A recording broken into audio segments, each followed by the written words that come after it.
Bonjour à toutes et à tous, bienvenue dans cette nouvelle vidéo dans le format Une histoire d'entreprise. On part, comme vous le savez les amis, chaque semaine, dimanche 18 h à la recherche et à la rencontre de nos entrepreneurs français qui ont monté des marques, des business, des entreprises. Et cette semaine, c'est un rendez-vous un petit peu particulier parce qu'on va aller découvrir Laurent dans le monde de l'horlogerie. Laurent, il a monté une marque fabuleuse qui s'appelle Lyon Bijoux. C'est un lieu de l'horlogerie qui est le plus vieux de la ville lyonnaise, 1931.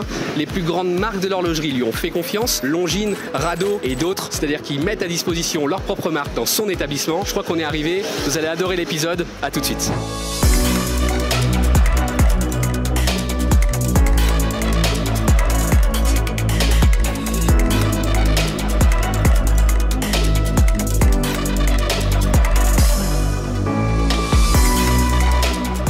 C'est qu'il a pas rigolé le copain Laurent. Regardez les marques qui lui font confiance, venez, venez. Rado, Longines, Bel Eros, Hamilton. Moi je suis très curieux en tout cas de savoir comment ces marques-là lui ont fait confiance, parce qu'ils ne sont pas beaucoup dans la ville de pouvoir mettre leur propre marque dans son magasin. On va partir à la rencontre de tout ça. Let's go.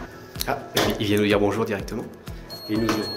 Salut Laurent. Bonjour Joe, ça va? Ça va et toi Laurent? En forme? Bienvenue. Moi ça fait plaisir en tout cas que tu nous accueilles chez toi, putain c'est incroyable. Lui, c'est Laurent. Il a eu la chance de racheter une boutique emblématique dans le monde de l'horlogerie sur Lyon. 1931, c'est la date à laquelle la boutique est née. Elle regorge d'anecdotes plus folles les unes que les autres. Mais ce qu'il y a de plus dingue, c'est que les plus grandes marques horlogères lui ont fait confiance et a mis à disposition ses propres marques et ses propres montres. Je te laisse découvrir son histoire, mais avant toute chose, donne de la force à la chaîne, abonne-toi, mets un j'aime, bon visionnage. Ouais, c'est un grand plaisir pour nous aussi, hein, bien sûr. Et bah regarde, nous on va découvrir toutes ces marques-là. J'étais en train de dire justement à Lucas à l'extérieur qu'on est surpris de voir toutes ces marques qui te font confiance. On est vraiment pressé de venir à la rencontre de ton métier, faire un petit tour de ton quotidien et tu nous expliques un peu tout ce que tu fais. Ouais, bah écoute, les marques, ça a été un travail de longue haleine, hein, ça s'est pas fait en quelques jours. Yes. Parce qu'en fait, on est là depuis 1990. Août 90, donc ça a été un dur labeur pour effectivement que ces marques nous fassent confiance. Yes. Tant aussi bien au niveau de l'horlogerie qu'ensuite la bijouterie. Oui, c'est vrai qu'on va aller aussi à la rencontre avec Laurent, parce que Laurent il est spécialisé dans la confection des bijoux personnalisés. On va aller découvrir ça dans un second temps. Voilà, très bien, bah, je vous laisse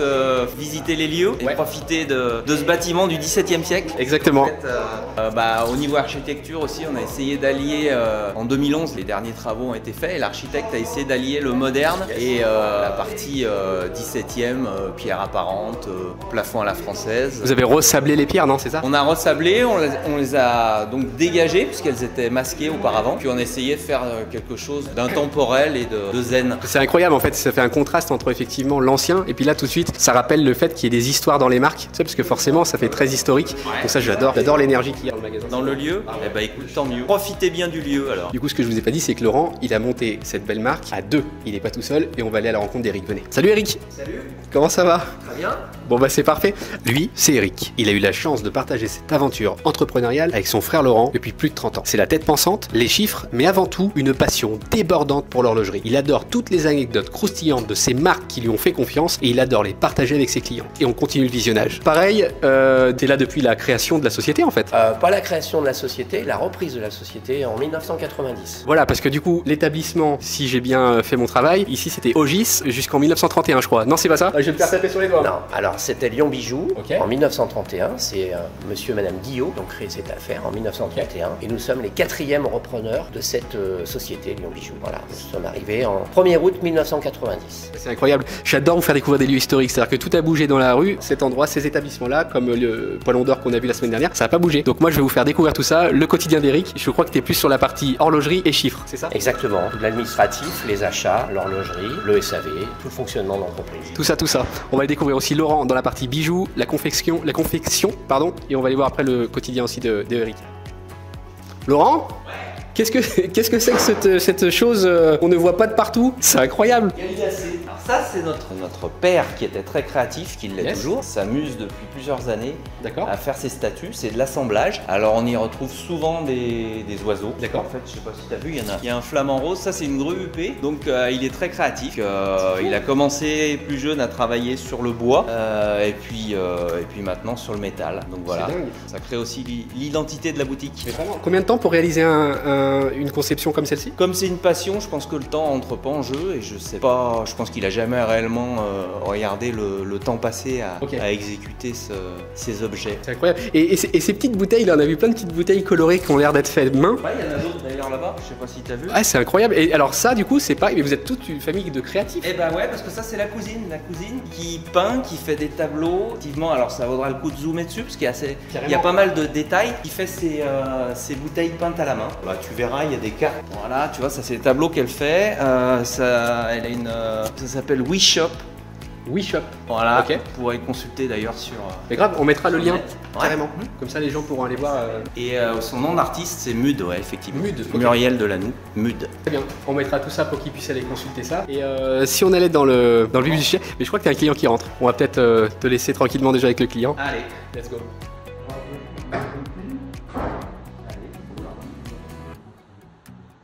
Donc du coup maintenant on va aller suivre Laurent dans... On va aller où Laurent? dans l'atelier. Allez let's go. Hein? Venez avec nous, on y va. Voilà, donc c'est là où sont réalisées fabrication. D'accord. Mais c'est là que tu fais tous les miracles, c'est incroyable. Alors là, bah, c'est l'atelier, donc là qui va me permettre de souder, de réaliser les bijoux. D'accord. Avec un établi qui a une aspiration intégrée. Ah ouais. En fait, faut pas oublier quand même qu'on travaille l'or et que l'or, faut éviter de le gâcher. Ok. Donc toutes les limailles partent et sont récupérées à cet endroit.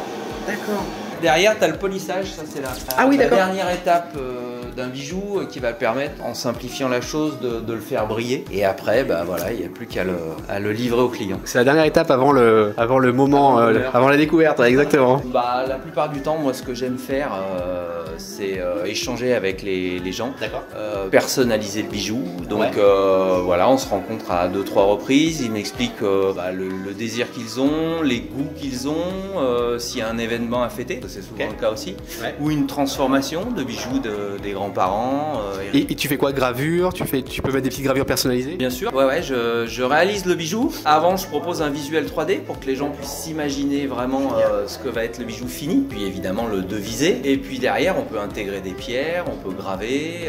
D'accord. Enfin, il y a vraiment, il y a nos limites. Le bijou derrière est vraiment, encore une fois, unique et destiné uniquement à la personne pour qui je le crée. Donc la personne, elle est pas arrêtée sur un temps de réalisation vu que ça va être unique. Elle te laisse le temps de créer le produit et toi, tu lui fais vraiment quelque chose sur mesure. C'est ça, l'idée c'est de faire vraiment du sur-mesure comme tu le dis, qu'on se trompe pas et que ce soit vraiment un bijou qui soit fait uniquement pour la personne. C'est génial. On peut voir un petit peu les plans 3D parce que c'est jouable. Ouais, sur l'iPad. Ouais. À la limite, ce que je peux vous montrer aussi, c'est que des fois, on travaille.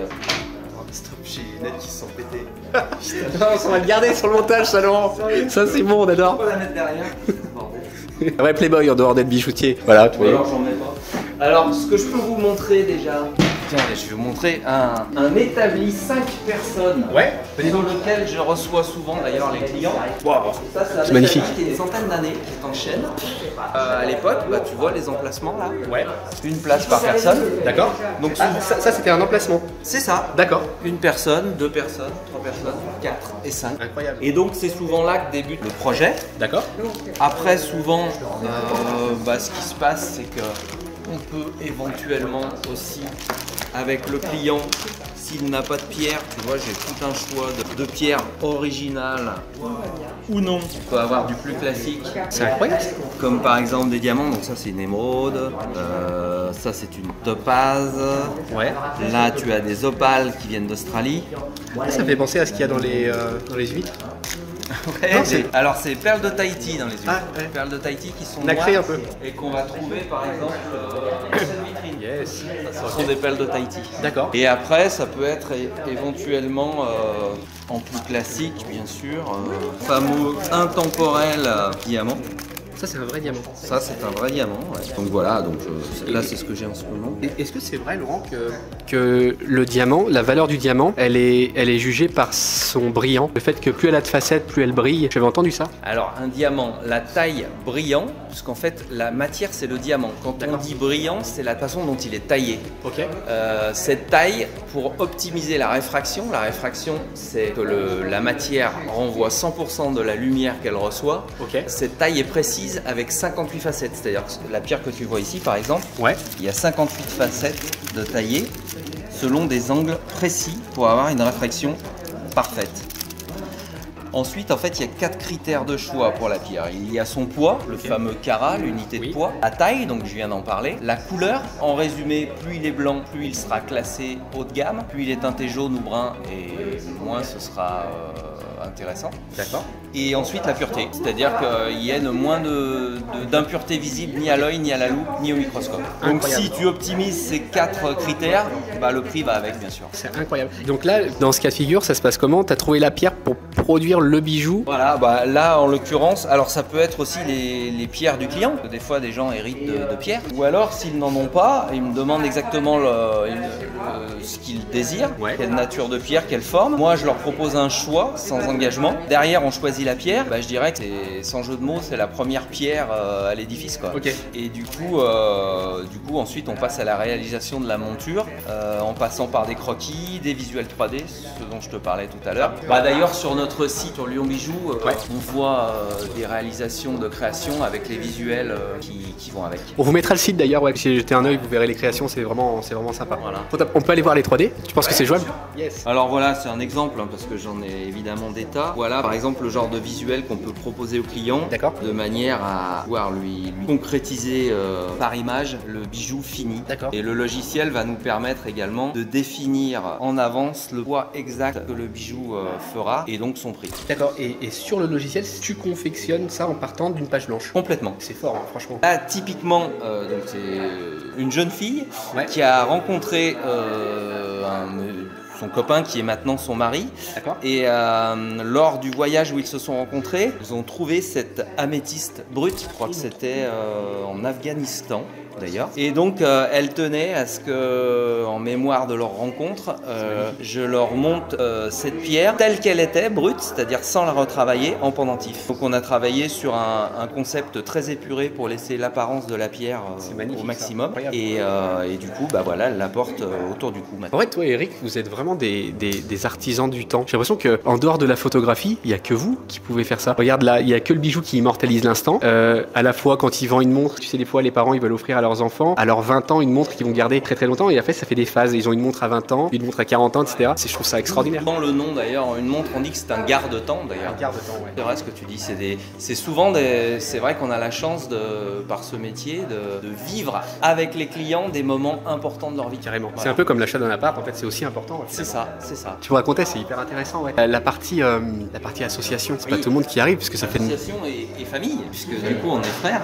Donc c'est vrai que souvent les gens nous sont étonnés, des clients qu'on connaît avec qui nous parlent facilement et nous disent mais 34 ans, travailler, être 6 jours sur 7 avec ton frangin, j'adore le mien, mais comment tu fais, machin. Alors donc c'est non sans tension, hein. Il y a certaines fois des désaccords, voilà, des mises au point, mais c'est vrai qu'on se rend compte que c'est pas si fréquent que ça. Donc ouais, c'est un équilibre. Et depuis les premiers jours, vous avez comment vous vous êtes organisé? Vous vous êtes dit on partage de moitié les choses? C'est ça. En fait, je pense que l'important, si je peux me permettre de donner des conseils à des gens qui voudraient faire la même chose, c'est d'avoir chacun ses tâches bien définies. Même si on se retrouve sur des parties commerciales, achats, l'aménagement du magasin. Mais voilà, encore une fois, moi je m'occupe plus de la partie joaillerie, bijouterie. Quand on doit faire des choix horlogers, bah, je suis présent aussi. Et Eric, plus la partie comptabilité et horlogerie. On peut parler chiffres ou c'est là-dessus vous êtes... Parce que nous on respecte vraiment la politique de chaque entreprise. Il y en a qui aiment bien parler chiffres, d'autres c'est perso. Tu préfères rester. Et c'est tout à fait, il n'y a aucun souci là-dessus. Du coup, depuis 30 et quelques années maintenant, les clients que tu vois, par exemple, je t'ai vu avec une cliente là qui était là, c'est des gens que tu connais en fait, des gens qui viennent de nombreuses années. C'est incroyable ça. Il y a une file, c'est difficile à évaluer, mais je pense qu'il y a 75% de nos clients qui font d'ailleurs partie des top clients en termes de chiffres. C'est des clients qu'on a depuis plusieurs décennies. Et aussi, du coup, on a aussi maintenant leurs enfants, leur descendance, j'allais dire, et les pièces rapportées, les amis des amis. Voilà. Mais c'est vrai que c'est le plus vieil endroit de Lyon. Alors, donc, c'est la vieille enseigne de bijouterie lyonnaise aujourd'hui. C'est-à-dire que Lyon Bijou, l'entité Lyon Bijou existe depuis 1931. Il y a quelques années, il y avait encore Ogis qui était fin 20e siècle, mais qui a été racheté par les Galeries Lafayette depuis 4-5 ans. Donc aujourd'hui, on peut dire qu'effectivement, Lyon Bijou est la plus vieille bijouterie lyonnaise. Vous n'amènez pas n'importe où quand même, hein. C'est incroyable. C'est quoi ces trésors, Laurent? Alors ça, c'est une collection de bijoux quand on est allé chiner et maintenant avec laquelle on travaille depuis 5-6 ans. C'est des bijoux amérindiens faits par des tribus indiennes, donc d'Amérique de l'Ouest, notamment Navarro et Zuni. Et donc ce sont des pièces uniques qui sont souvent serties de turquoise. En fait, il y a beaucoup de turquoise dans cette région du globe. Donc chaque bijou est réalisé par un maître indien. Il signe le bijou d'ailleurs à l'arrière. Et c'est des bijoux en plus qui se destinent aussi bien à une clientèle masculine que féminine. Ok. On fait le parallèle un peu avec les créations, mais ce n'est pas qu'un bijou, il y a une histoire derrière. Et puis moi ça me parle parce qu'au niveau réalisation, en plus il y a un vrai savoir-faire. Le travail de l'argent est très spécifique en bijoux. D'accord. Et ils excellent dans ce domaine-là. Pourquoi c'est spécifique, l'argent? Parce que c'est difficile à travailler. Contrairement à l'or, l'argent est un métal qui s'oxyde, qui est très malléable et difficile à souder. D'accord. Et les Indiens sont vraiment spécialisés de manière ancestrale dans la réalisation de bijoux en argent et du travail de sertissage de turquoise. Donc ils excellent vraiment dans ce domaine. Il y a un vrai savoir-faire de père en fils. D'accord. Voilà. Du coup, Eric, il est très studieux. Ce que je vous propose, c'est qu'on aille le déranger un petit peu. Venez. Eric, oui. Nous, on se pose tous cette question et tu m'arrêtes si j'ai pas le droit de la poser, bien sûr. Mais comment est-ce que vous avez fait pour que toutes ces belles marques horlogères vous font confiance? Parce que j'ai fait une petite session dans l'horlogerie et je sais que c'est difficile pour que les marques vous fassent confiance et vous mettent à disposition leurs propres marques, la Longines, Rado, Bell & Ross, etc. Est-ce que tu peux nous raconter la négociation avec les marques et comment est-ce que ça s'est passé? Alors ça a été un travail de longue haleine. C'est souvent des marques suisses qui effectivement ne font pas confiance du jour au lendemain. Donc il a fallu faire nos preuves. Okay. On a commencé petit à petit. On a commencé avec certaines marques suisses qui effectivement, une marque en appelle une autre. Vous avez commencé avec laquelle? Les premières, c'était quoi? En fait, c'est une marque aujourd'hui qu'on ne distribue plus, mais on était surtout, on a démarré avec Breitling nous, dans les années 90. D'accord. C'est Breitling qui a vraiment lancé un mouvement horloger en France. Et puis très vite, on s'est penché sur le Swatch Group qui est aujourd'hui le numéro 1 mondial, avec entre 18 et 20 marques. On retrouve Swatch bien sûr, mais on retrouve Tissot, on retrouve Hamilton, on retrouve Longines. Et tout ça, c'est le groupe Swatch? Tout ça, c'est le groupe Swatch. Numéro 1 mondial qui doit faire, je pense, dans les entre 7 et 9 milliards de chiffre d'affaires sur la planète aujourd'hui. Quelques centimes. Avec deux fleurons du groupe tout en haut de l'échelle qui sont Breguet et Blancpain, mais on retrouve également Omega. Et on retrouve surtout le mouvement ETA, que tu connais peut-être, et qui fait référence en matière d'horlogerie, qui est le mouvement suisse, qui d'ailleurs est revendu à certaines autres marques du groupe.